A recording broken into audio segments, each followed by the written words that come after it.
ಪ್ರತಿಯೊಬ್ಬರಿಗೂ ಸರ್ಕಾರಿ ನೌಕರಿ ಆಗ್ಬೇಕನ್ನೋದು ಒಂದು ಕನಸಿದ್ದೇ ಇರ್ತದೆ. ನನಗೂ ಕೂಡ ಒಂದು ಕನಸಿತ್ತು, ಆಗಲಿಲ್ಲ. ಬಟ್ ನಾನು ಒಂದು ಯಾವುದೋ ಒಂದು ಸ್ಕಿಲ್ ಕಲ್ತಿದ್ರಿಂದ ಇವತ್ತು ನನ್ನ ಜೀವನಕ್ಕೆ ಅದೇ ಒಂದು ಆಧಾರ ಸ್ತಂಭ ಆಗಿದೆ. ಸ್ವಾವಲಂಬಿ ಜೀವನ ಮಾಡೋಕ್ಕೆ ಸಾಧ್ಯ ಆಗಿದೆ.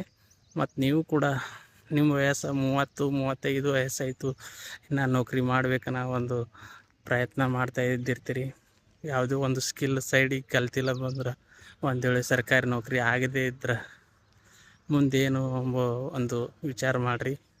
ಕೇವಲ ಮೋಟಿವೇಶನ್ ಭಾಷಣ ಕೇಳಿ ಕೋಚಿಂಗ್ ಕ್ಲಾಸ್ದವರು ಈ ಥರ ನೌಕರಿ ಆಯಿತು, ಆ ಥರ ಆಯಿತು ಭಾಷಣ ಕೇಳಿ, ಮೋಟಿವೇಶನ್ ಭಾಷಣ ಕೇಳಿ ಅವ್ರ ಬಿಸ್ನೆಸ್ ಇಂಪ್ರೂವ್ಮೆಂಟ್ ಮಾಡೋ ಸಲುವಾಗಿ ನಿಮ್ಮ ವಯಸ್ಸು 35 ವಯಸ್ಸಾಯಿತು, ಇನ್ನೂ ನೌಕರಿ ಆಗಲಿಲ್ಲ, ನಿಮ್ಮ ಆಟೋ ಡ್ರೈವರ್ನ ಮಗ IAS ಆದ, IPS ಆದ, ರೈತನ ಮಗ IAS ಆದ, IPS ಆದ, ಈ ಥರ ಭಾಷಣ ಕೇಳಿ ನೀವು ಕೂಡ ಏನೋ ನಿಮ್ಮಲ್ಲಿರುವ ಸಾಮರ್ಥ್ಯ ಇದ್ದಿದ್ದಿಲ್ಲ ಅಂದ್ರೂ ನೀವು ನೌಕರಿ ಮಾಡ್ಬೇಕನ್ನೋ ಒಂದು ವಿಚಾರ ಇಟ್ಕೊಂಡು ತಾಯಿ ತಂದೆ ದುಡಿತಾ ಇದ್ರೂ ಅವ್ರ ಬಳಿ ಕಷ್ಟಪಟ್ಟು ದುಡ್ಡು ವಸೂಲಿ ಮಾಡಿಕೊಂಡು ಕೋಚಿಂಗ್ ಹೋಗಿರ್ತೀರಿ ಬೆಂಗಳೂರು, ಬಿಜಾಪುರ, ಧಾರವಾಡ.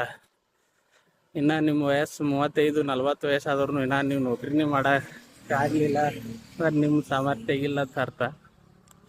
ಬಟ್ ನೀವು ಟ್ರೈ ಮಾಡಿರಿ. ನೀವು ಟ್ರೈ ಮಾಡೋಕ್ಕೆ ಯಾವುದೇ ಥರ ನಮ್ಮ ಬೇಜಾರಿಲ್ಲ. ತಾಯಿ ತಂದೆ ದುಡ್ಡಿದ್ದು ಸಾಕಷ್ಟಪ್ಪ ಅಂದ್ರೆ ಮಾಡಿರಿ. ಜೊತೆಗೆ ಸೈಡ್ ಯಾವುದಾದ್ರೂ ಒಂದು ಸ್ಕಿಲ್ ಕಲ್ರಿ. ಯಾವುದೇ ಒಂದು ಸ್ಕಿಲ್ ಕಲ್ತಿರಂದ್ರೆ ಒಂದು ವೇಳೆ ನೌಕರಿ ಆಗಲಿಲ್ಲ ಅಂದ್ರೂ ಅದೇ ಒಂದು ಜೀವನಕ್ಕೆ ಒಂದು ಉಪಯೋಗ ಆಗ್ತದೆ ಅಂತ ಹೇಳ್ತಾ ಇದ್ದೀನಿ.